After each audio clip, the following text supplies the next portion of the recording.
Haleluya, puji Tuhan. Selamat pagi, damai sejahtera untuk seluruh jemaat yang dikasihi oleh Tuhan Yesus Kristus. Kembali pada saat ini kita akan belajar kebenaran firman Allah, tetapi sebelum itu mari kita satu di dalam doa. Bapa di dalam sorga, dalam nama Yesus kami bersyukur kalau kami ada sampai saat ini itu semua berkat kemurahan kasih-Mu.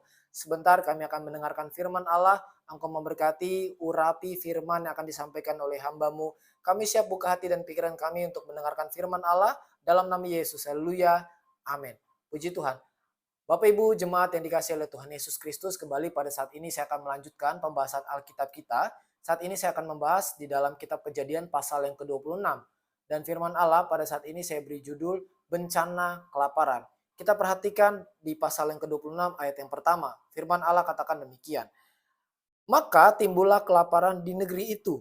Ini bukan kelaparan yang pertama yang telah terjadi dalam zaman Abraham. Sebab itu Ishak pergi ke Gerar kepada Abimelek, raja orang Filistin. Di sini kita bisa memperhatikan bagaimana saudara Ishak sedang mengalami yang namanya bencana musibah kelaparan yang terjadi di negerinya pada saat itu. Sebelumnya bencana kelaparan pernah terjadi pada zaman Abraham, sehingga Alkitab mencatatkan ini bukan bencana kelaparan yang pertama.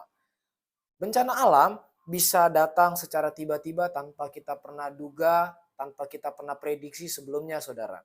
Siapa sangka bencana kelaparan bisa terulang kembali di zaman Ishak pada saat itu.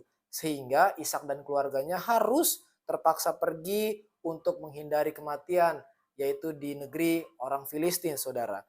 Jangan tanyakan siapa yang salah sehingga bencana itu terjadi. Siapa tahu itu merupakan teguran Tuhan bagi setiap kita untuk kita bisa memperbaiki diri, saudara. Sadarilah dalam musibah Tuhan berbisik agar kita tabah, dalam bencana juga Tuhan berbicara agar kita ingat kepada kasih karunia-Nya, ingat kepada pribadinya.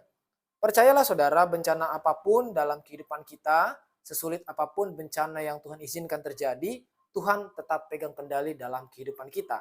Pada saat ini ada dua pelajaran rohani yang bisa kita pelajari dalam konteks ini, saudara. Yang pertama adalah percaya kepada Tuhan.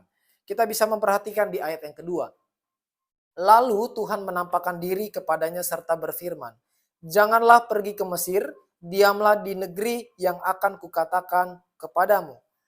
Di sini kita bisa memperhatikan saudara bagaimana ketika terjadi kelaparan, Tuhan melarang Ishak pergi ke Mesir untuk mencari pertolongan. Tuhan berfirman, "Diamlah di negeri yang akan kukatakan," yaitu di negeri orang Filistin.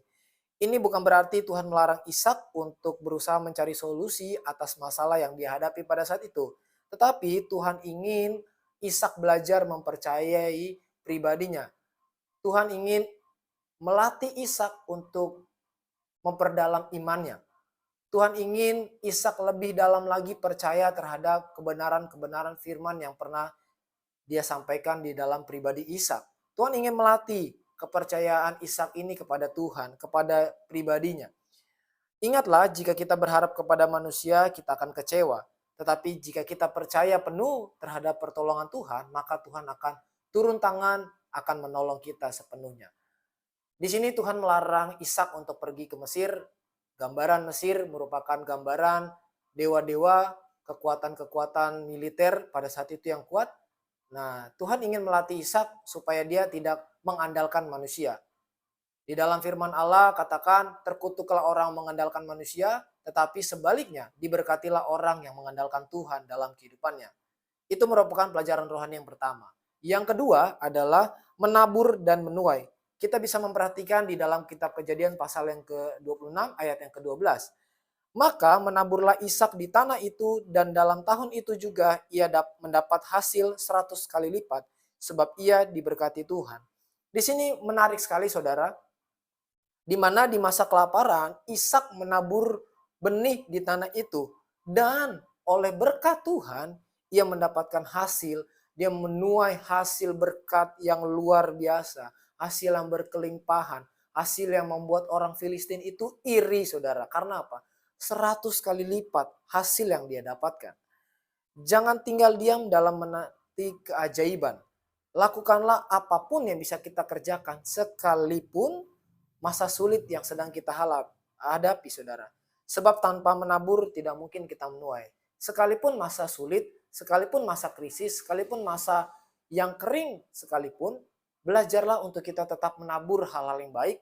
Belajarlah untuk kita tetap menabur supaya kita juga bisa menuai sebanyak-banyaknya.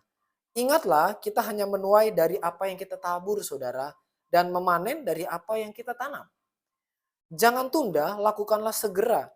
Meski tak seberapa, setiap usaha pasti ada hasilnya. Percayalah, sebagaimana setiap berkat pasti harus kita tabur dulu, baru kita tuai.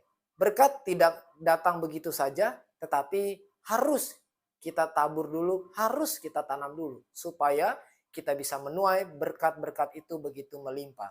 Puji Tuhan, Tuhan Yesus memberkati kita semuanya. Mari kita satu di dalam doa.